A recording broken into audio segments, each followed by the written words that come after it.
I'm Thea, 36 female. I live in a quiet, minimalist apartment overlooking the city skyline, a stark contrast to the cluttered, suffocating house I grew up in. I'm the founder and CEO of a data analytics firm called Innovatech Solutions, a company I built from nothing but sheer will and a laptop in a coffee shop. It's a life I designed myself, piece by piece, as a defense against a past I had to escape. For over a decade, my own family treated me as a ghost, a financial obligation they resented, while they showered my younger sister with a love I never knew. They thought they had successfully cut me out of their perfect little world, but they made one critical mistake. They never bothered to find out what I was doing with my life. And that mistake was about to walk right into my boardroom. Before this story unfolds, I'd love to connect with you. Please let me know in the comments where you're watching from and what time it is in your corner of the world. It's amazing to see how far these stories can travel. Growing up, our family portrait was always slightly off balance. On one side, there was Molly, my younger sister, bathed in the perpetual sunshine of our parents' adoration. On the other, there was me, existing in the shadows, a necessary but uncherished part of the picture. Molly was the golden child. I was the ghost. My father, Andrew, a pragmatic engineer, saw Molly's bubbly charm as a social asset. My mother, Olivia, a librarian who loved neat, orderly narratives, saw Molly as the protagonist of her ideal family story. I, with my quiet intensity and love for complex problems, didn't fit into their simple plot. It started with small things. At dinner, my parents' questions would be a flood directed at Molly. How was school, sweetie? Did you have fun with your friends? Tell us about the play. While I would get a perfunctory, anything happen with you, Thea? Before their eyes drifted back to their favorite. If Molly got a B on a test, it was met with comforting words and promises of ice cream. If I got an A-, the question was, what happened to the other 5%? Their expectations for me were a set of rigid, invisible walls, while for Molly, there was only an open field of unconditional support. Birthdays were the most obvious indicator. Molly's were grand affairs. A bouncy castle in the yard, a dozen of her friends shrieking with laughter, a mountain of presents wrapped in shimmering paper. My birthdays were quiet acknowledgments, a small cake after dinner, a single, practical gift like a new set of encyclopedias or a sensible winter coat. One year, for my 10th birthday, I asked for a specific telescope I'd been dreaming of for months. I had cut out the picture from a catalog and taped it to the fridge. On my birthday, I received a savings bond. "It's for your future, Thea," my father said, his tone suggesting this was far more valuable than some childish toy. "You need to be practical." 2 months later, for Molly's 8th birthday, she received the most expensive dollhouse in the store, complete with tiny, handcrafted furniture. Practicality, it seemed, was a virtue reserved only for me. The real schism, however, revolved around Christmas. Christmas in our house was Molly's season. The entire month of December was dedicated to her whims, the decorations she liked, the cookies she wanted to bake, the movies she wanted to watch. Our family traditions were her traditions. One year, when I was 14, I was cast as the lead in the school's winter play. The final performance was on the same night as the town's annual tree lighting ceremony, an event Molly adored. I was so proud of my role and begged my parents to come. "We can't, Thea," my mother said, not even looking up from the Christmas card she was addressing. "Molly has been looking forward to the tree lighting for weeks. We can't disappoint her." I performed to an audience of strangers, my heart a cold, heavy stone in my chest. When I got home, the house was filled with the scent of hot cocoa, and Molly was recounting every single detail of the ceremony to our captivated parents. They didn't even ask me how the play went. This pattern of exclusion solidified as we got older. When it came time for college, my parents made it clear that my choices had to be governed by scholarships and financial aid. I worked 2 jobs throughout high school to save money, and I spent countless nights writing essays for every grant I could find. I ended up getting a full academic scholarship to a prestigious university a few states away. My parents' reaction was one of mild relief. "Well, that's sensible," my father commented, as if I'd chosen a budget-friendly brand of cereal. At least you won't be a financial burden. 2 years later, when Molly was applying to colleges, the tune was completely different. She wanted to attend a private art school with an astronomical price tag. I watched from the sidelines as my parents cashed in bonds they told me were for family emergencies, took out a second mortgage on the house, and drained their savings. "It's her dream, Thea," my mother explained, her voice filled with a reverence I'd never heard her use for any of my ambitions. "How can we not support her dream?" During my college years, I came home for Christmas only to feel like an intruder. My bedroom had been subtly converted into a storage space for Molly's ever-expanding wardrobe. The conversations at the dinner table were about Molly's exciting new life, her fascinating art projects, and her wide circle of friends. I was a guest in the home I grew up in, a silent observer of a family unit that seemed complete without me. The emotional distance grew into a chasm, and I started to realize that the ghost they saw me as was not a role I had to accept. I could simply disappear. And so, slowly but surely, I began to fade from their lives, not out of spite, but out of a desperate need for self-preservation. I was building a life where I could be the main character, not just a footnote in someone else's story. The final, irreparable break happened the year I turned 25. I had just graduated with my master's degree in data science, a field I was deeply passionate about. I'd done it on my own, funding my education through scholarships, teaching assistant positions, and late nights working as a freelance coder. I was proud of my independence, but a small, naive part of me still hoped for some form of acknowledgement from my family. That acknowledgement never came.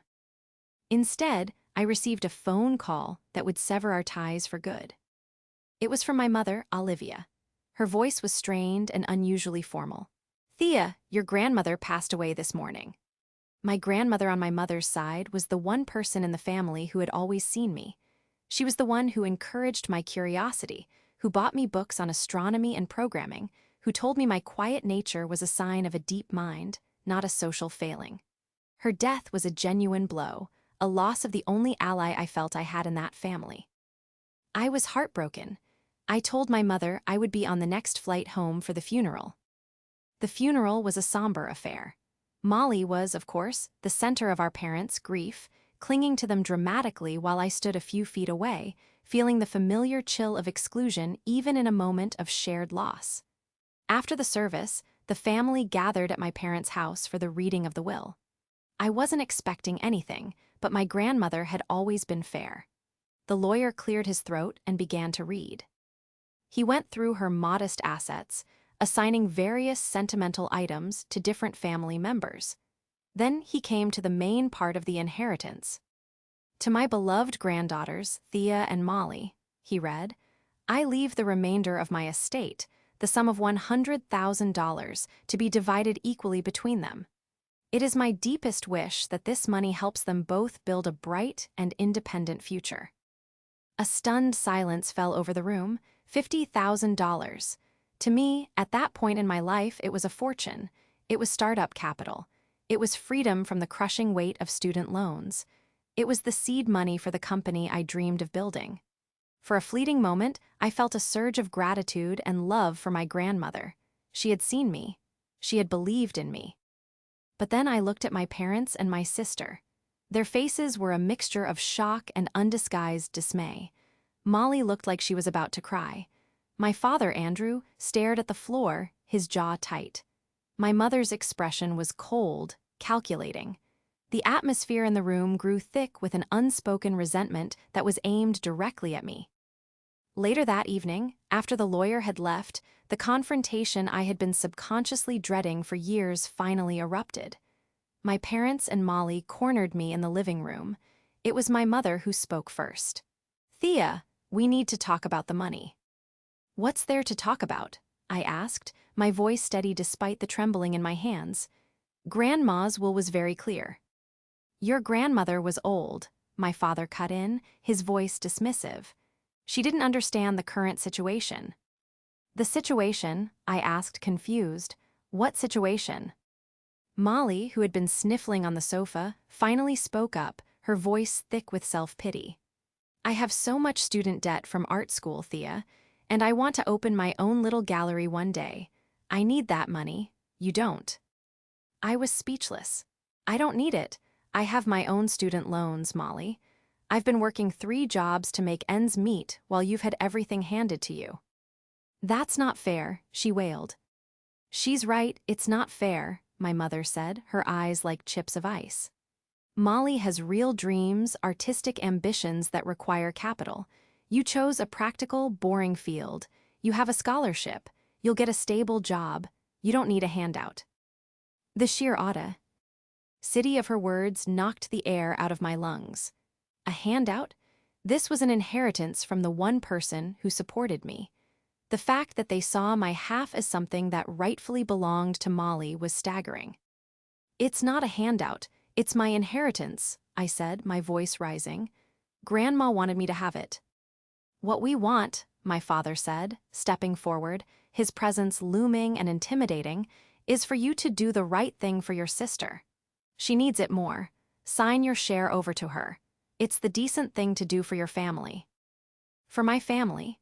The words echoed in the silent room.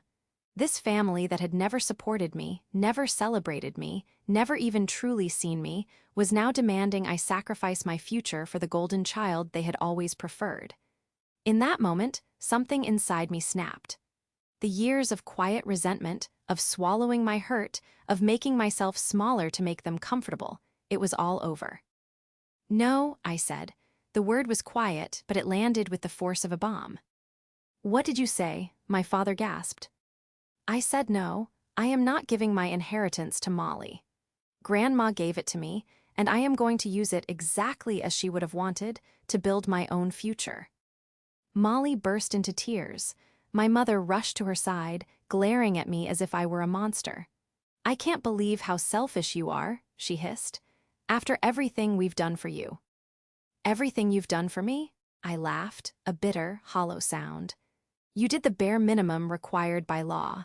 You fed me and clothed me, but you never once supported me. You've spent your entire lives propping up Molly's every whim while treating me like an inconvenience. You don't get to call me selfish. My father took another step toward me, his face red with anger. You will not speak to your mother that way. If you don't give that money to your sister, you are no longer welcome in this house. You will be out of this family for good. I looked at their 3 faces, united against me, my weeping sister, my furious father, my stone-cold mother. And I felt nothing. The threat that should have terrified me felt like a release. Fine, I said, picking up my bag. If the price of being in this family is erasing myself for Molly's benefit, then I don't want to be in it. I walked out of that house and never looked back. I didn't go to another family gathering. I didn't answer their calls. I was officially banned from Christmas, from birthdays, from their entire lives. And as I walked away, I felt a profound sense of relief. I had lost a family, but I had finally gained myself. The 10 years that followed my departure were a whirlwind of relentless hard work, sleepless nights, and unwavering focus. The $50,000 from my grandmother became the foundation of everything. I paid off my most pressing student loans and used the remaining $20,000 as seed money to start my own company. I called it Innovatech Solutions. It began with just me, in a tiny, rented office space with a second-hand desk and a powerful computer.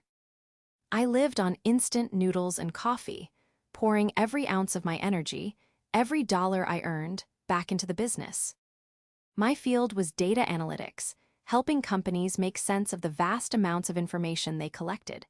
I was good at it because I saw patterns where others saw chaos, a skill I'd honed from years of trying to decipher the unspoken rules of my own family.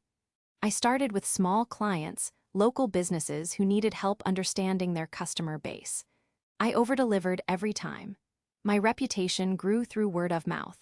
Within 3 years, I had to hire my first employee. By year 5, we were a team of 20, and we had landed our first major corporate client. By the time I was 36, Innovatech Solutions was a recognized leader in the industry.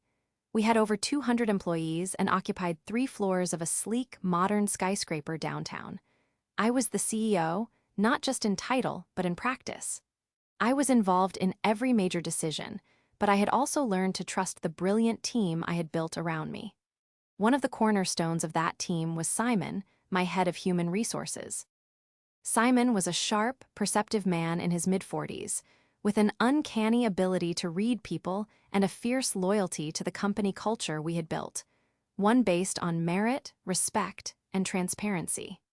He was my gatekeeper, ensuring that every new hire was not only skilled, but also a good fit for our collaborative environment.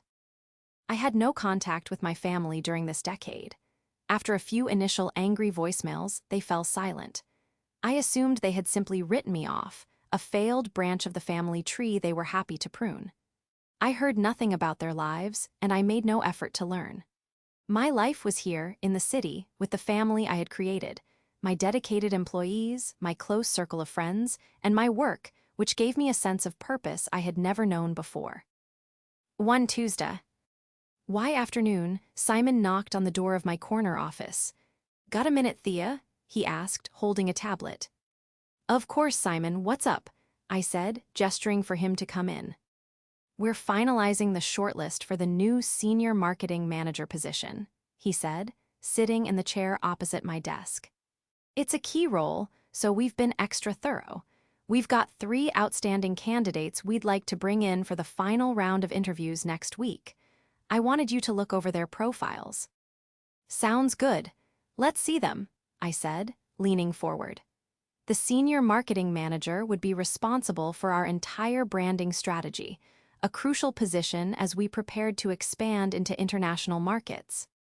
Simon handed me the tablet. I scrolled through the first profile, a highly experienced marketing director from a rival firm. Impressive. The second was a rising star from a smaller startup with a portfolio of incredibly creative campaigns. Also very promising. Then I scrolled to the third. The name on the screen made my blood run cold. Molly Miller. My sister's married name. I stared at the photo on the top of the resume. It was her. A little older, of course, with a more polished, professional look than I remembered, but it was unmistakably Molly. My heart started hammering against my ribs, a frantic, trapped bird. She had applied for a job at my company. I struggled to keep my expression neutral, my hands steady as I held the tablet. I read through her resume. It was decent. She had worked a series of marketing jobs at mid-level companies, with a few promotions along the way. She listed launching a regional ad campaign and increasing social media engagement by 15% as key accomplishments.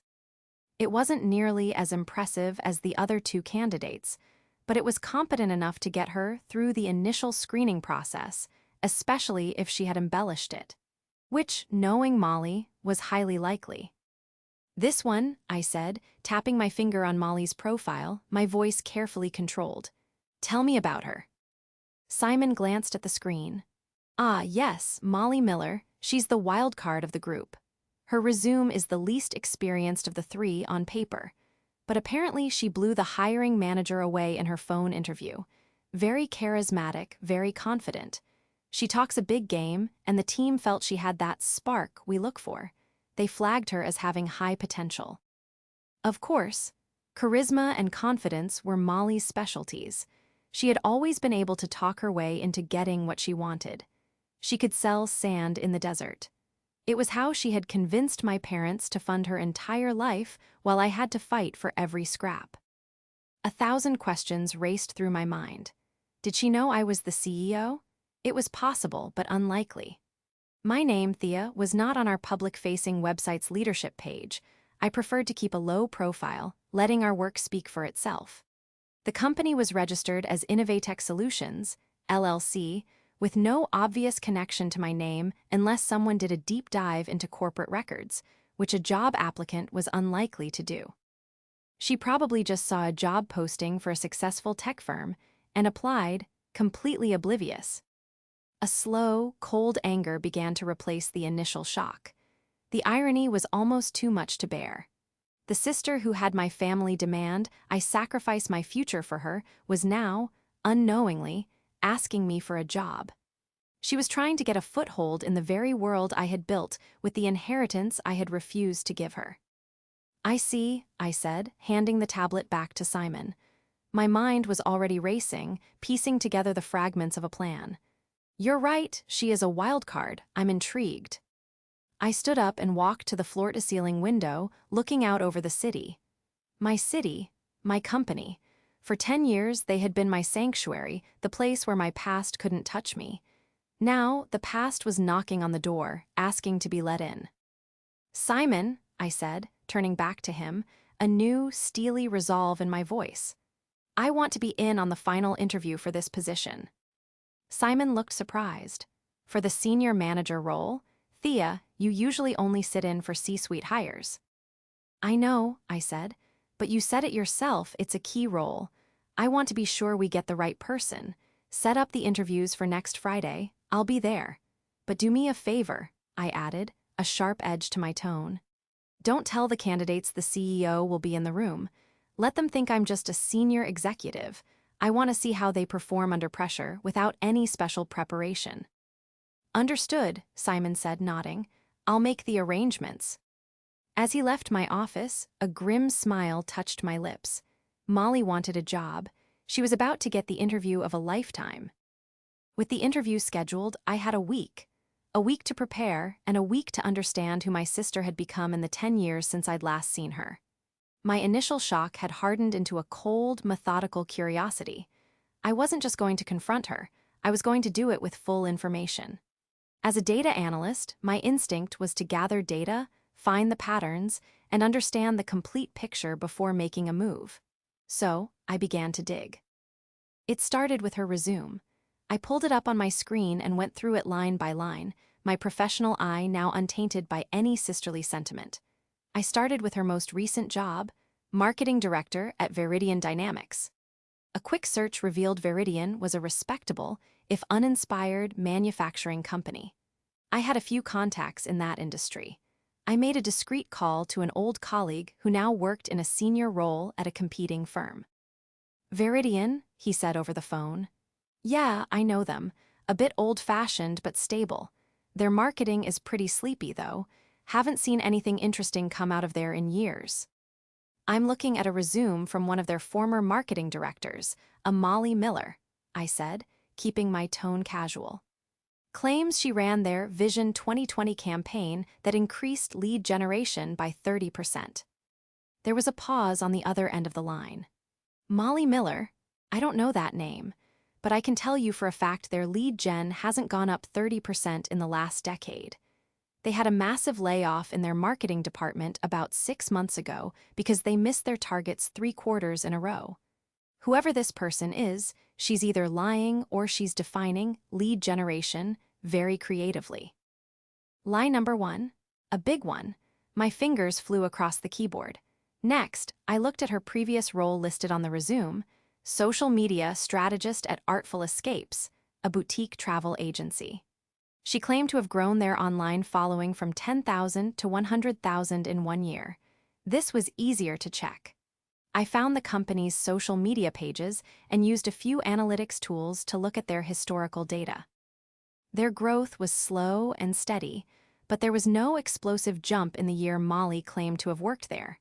In fact, their follower count had barely reached 50,000 to this day. She had inflated the numbers by 100%.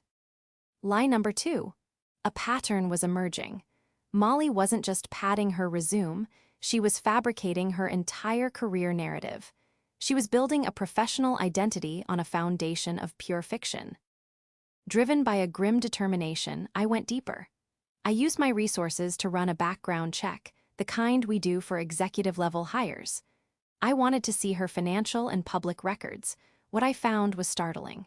Molly had a significant amount of debt, credit card bills, personal loans, and a car lease that was far too expensive for her stated salary.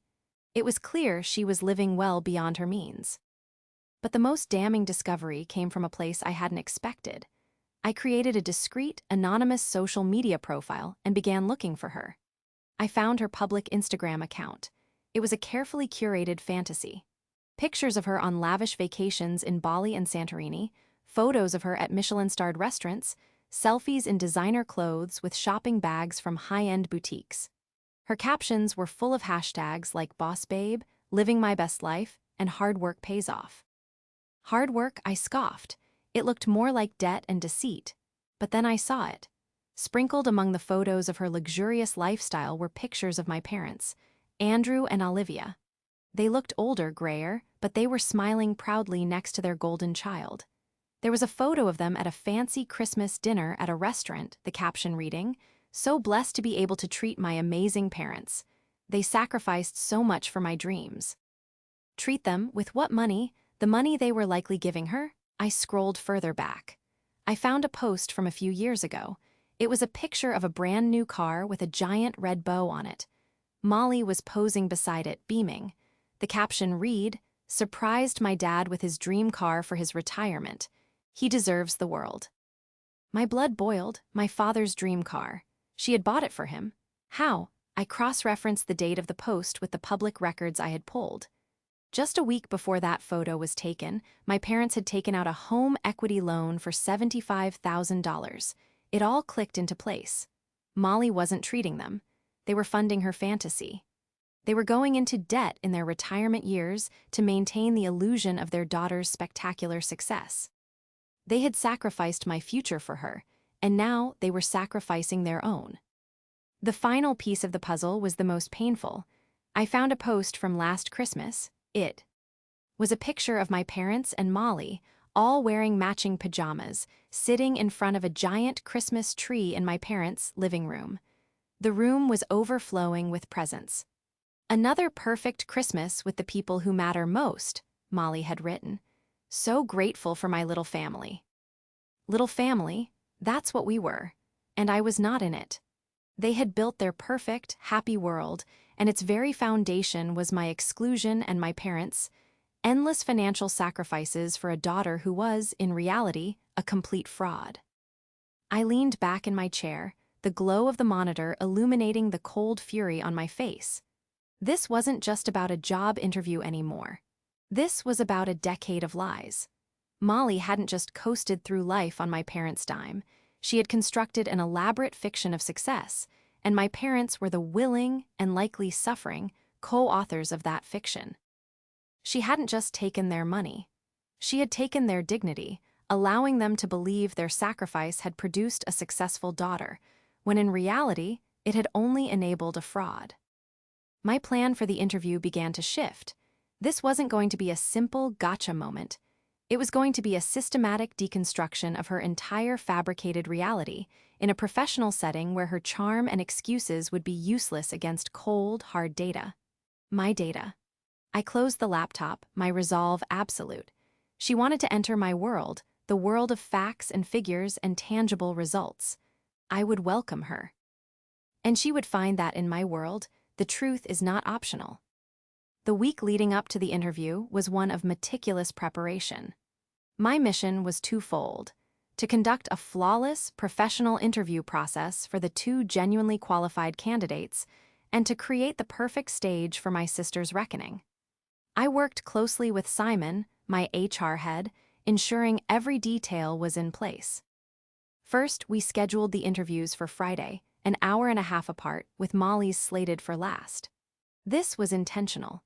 I wanted the other two candidates to receive our full, unbiased attention. They were talented professionals, and they deserved a fair shot at the position. I instructed the hiring panel, which consisted of Simon, the vice president of marketing, and myself, to treat all three interviews with the same level of scrutiny and professionalism. As I'd requested, I was introduced to the panel simply as Thea from the executive team, a vague title that wouldn't raise any alarms. Next, I prepared my ammunition.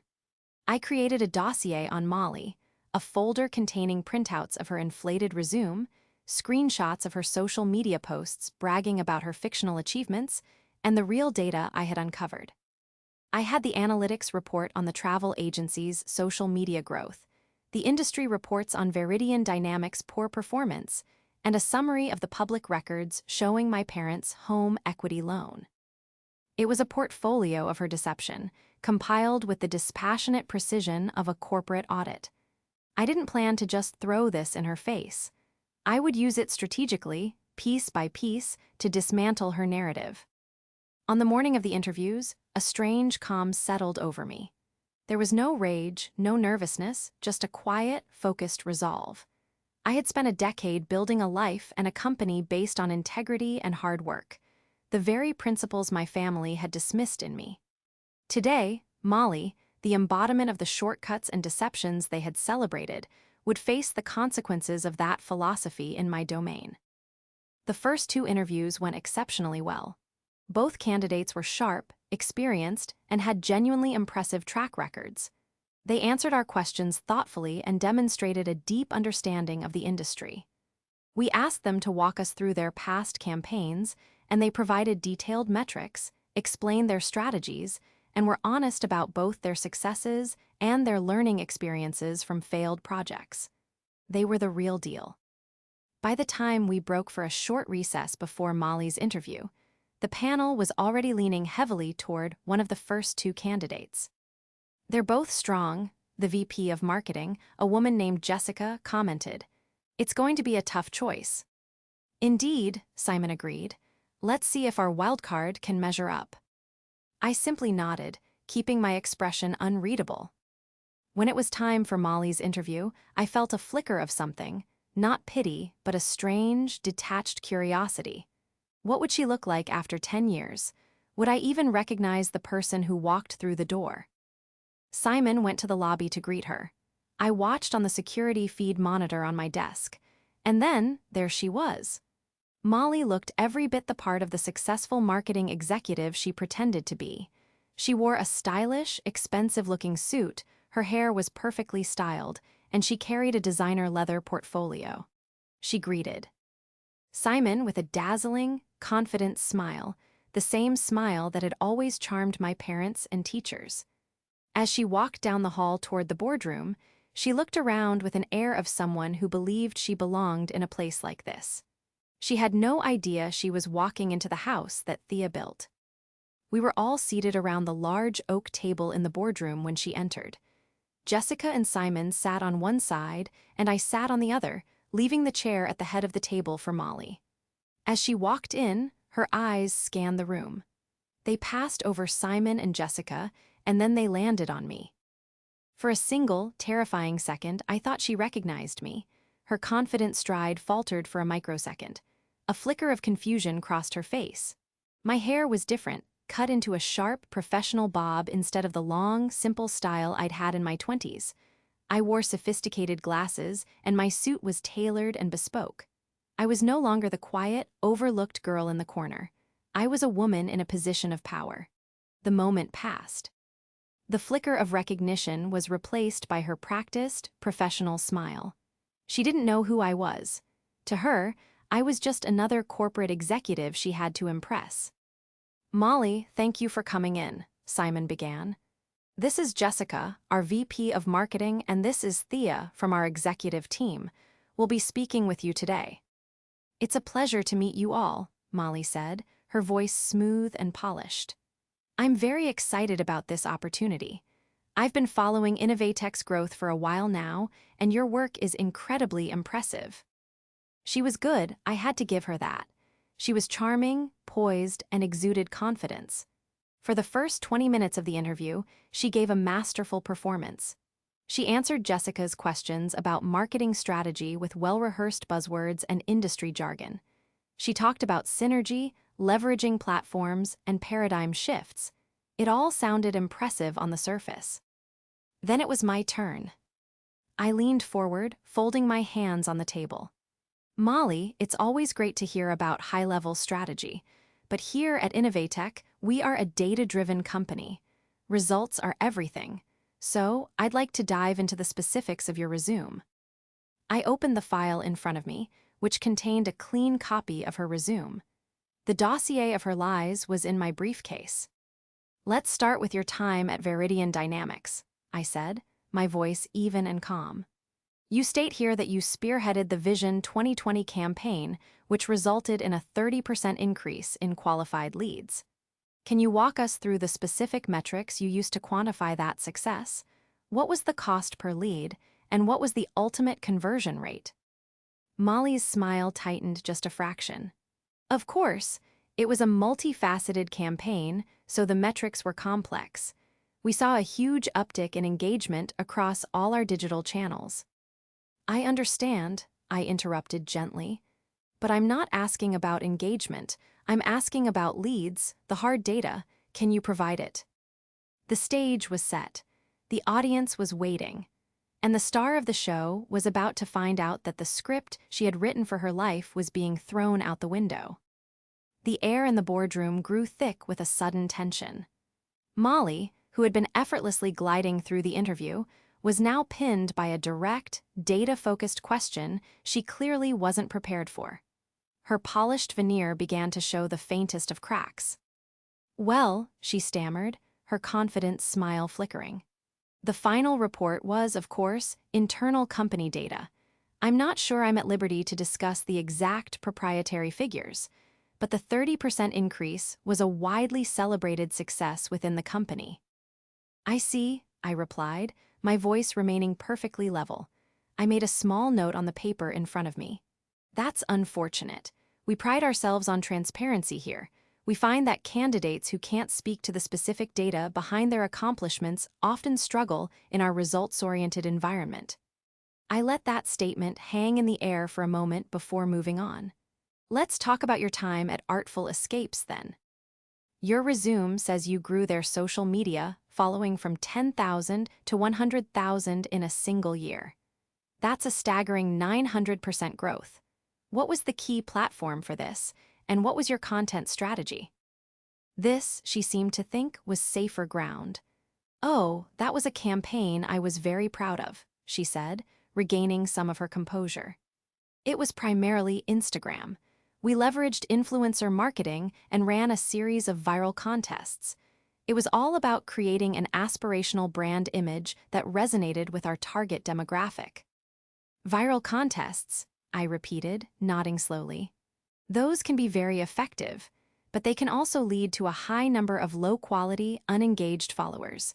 Our analytics, when we look at Artful Escapes public data, show a much more modest growth. H-curve topping out at around 50,000 followers to this day. And the engagement rate on their posts during that period was actually below industry average. Can you help me understand the discrepancy between your claim and the publicly available data?" Molly's face went from confident to confused and then to pale. She was a fish out of water, and she was starting to realize the water was draining away. She had no idea how I had this information. "Public data can be misleading," she said weakly, her voice losing its smooth, practiced tone. "There were internal metrics that showed a different story." "Internal metrics that contradict public data," I said, my tone still deceptively calm. "Another trade secret, I presume." Simon and Jessica were watching this exchange with rapt attention. They had seen me dissect a candidate's resume before, but this was different. This was surgical. They could sense that something deeper was going on, but they remained professional, observing silently.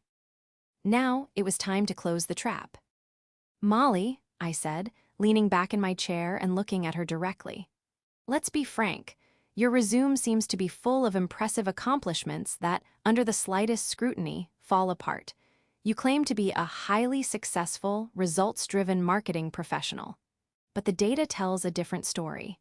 It tells a story of inflated numbers and fabricated successes." Her face flushed with a mixture of anger and panic. "I don't know where you're getting your information, but my career speaks for itself. I've been very successful." "Have you?" I countered, my voice hardening for the first time. "Because my information also suggests you have a lifestyle that far exceeds the salary of a mid-level marketing manager.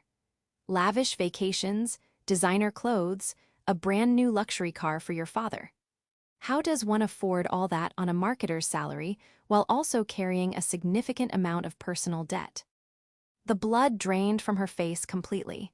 She stared at me, her mouth slightly agape. This was no longer an interview, it was an interrogation, and she knew she was losing. "My personal finances are none of your business," she whispered, her voice trembling. "Ordinarily, They wouldn't be, I agreed. But when a candidate's professional life appears to be a complete fabrication, it makes one wonder what else might be built on a foundation of lies. It brings up questions of character and integrity. For example, taking out a $75,000 home equity loan under your parents' name just a week before you gift your father his dream car.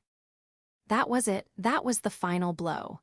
Molly looked at me, and in her eyes, for the first time, the confusion cleared and was replaced by a dawning, horrified recognition. The way I knew these specific, intimate details, it could only mean one thing. Thea, she breathed, the name barely audible. It was a question and an accusation all at once. I gave her a small, cold smile. "Hello, Molly, it's been a long time." The silence in the room was absolute. Simon and Jessica looked from me to Molly and back again, their professional masks slipping as they tried to process what was happening.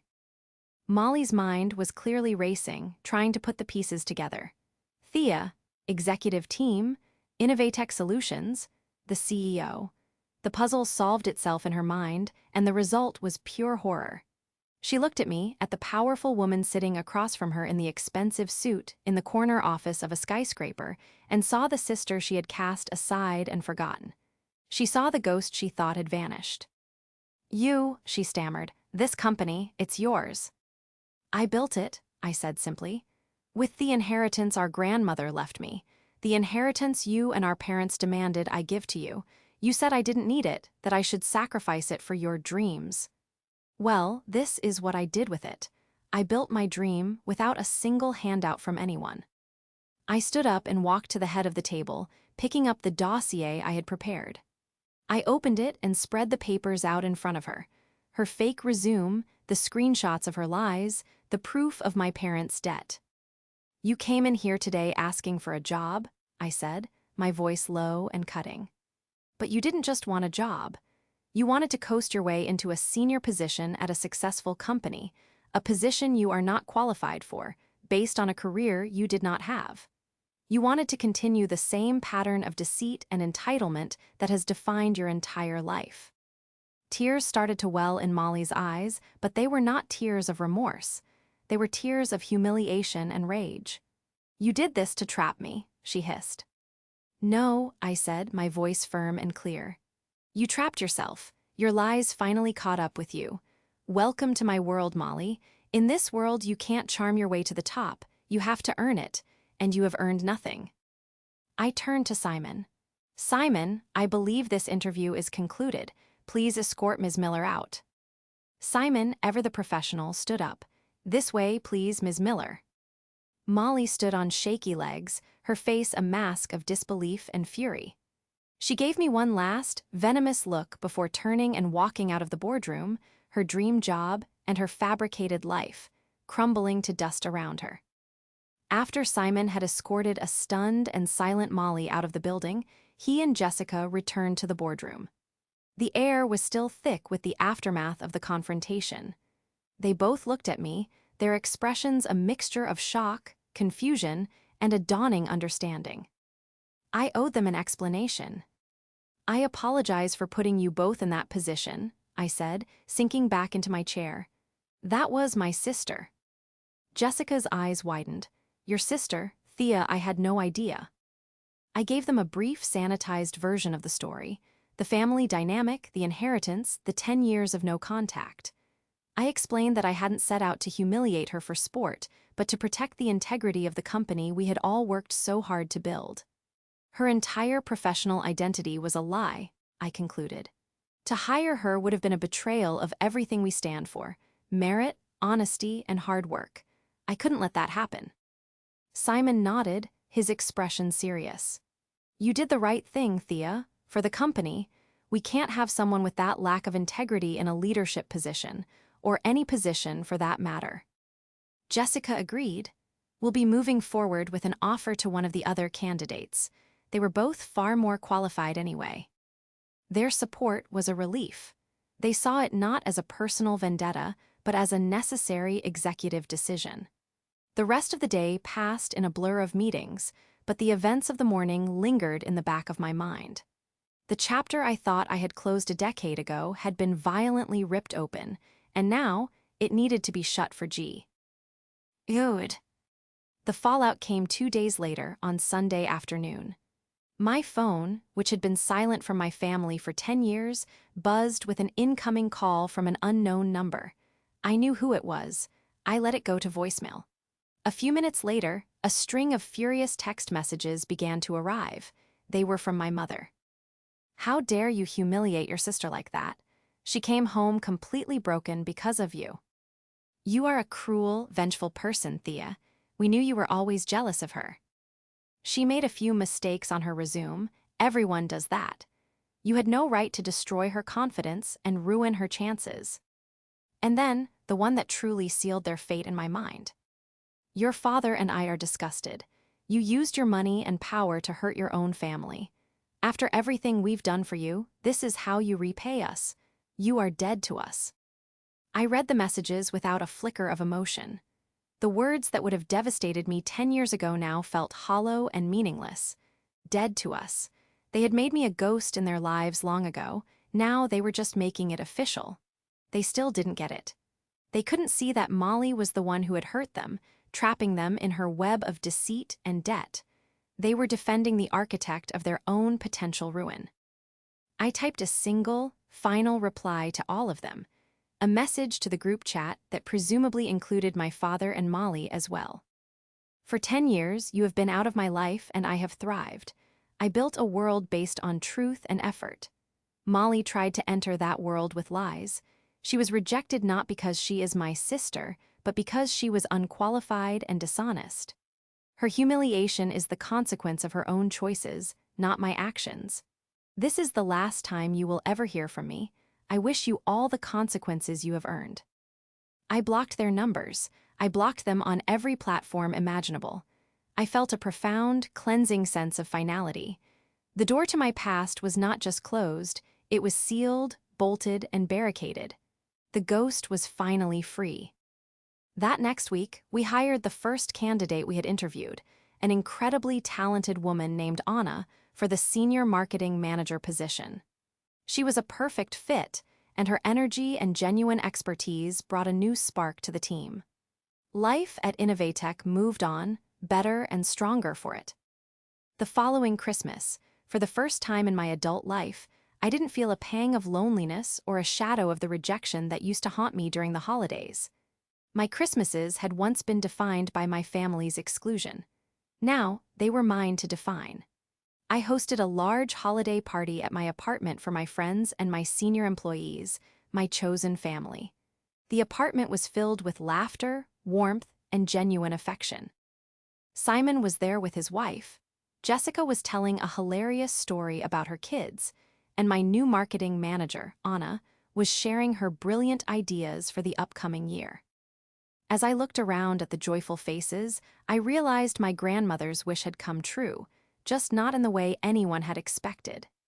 The inheritance she left me hadn't just built a company. It had allowed me to build a life, a community, a family of my own, bound not by blood, but by mutual respect, loyalty, and shared success. My old family was a ghost to me now, a faint memory from another life.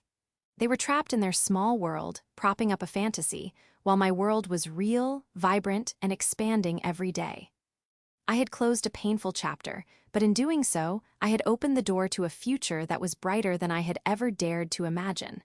And for the first time, I felt truly, completely at home.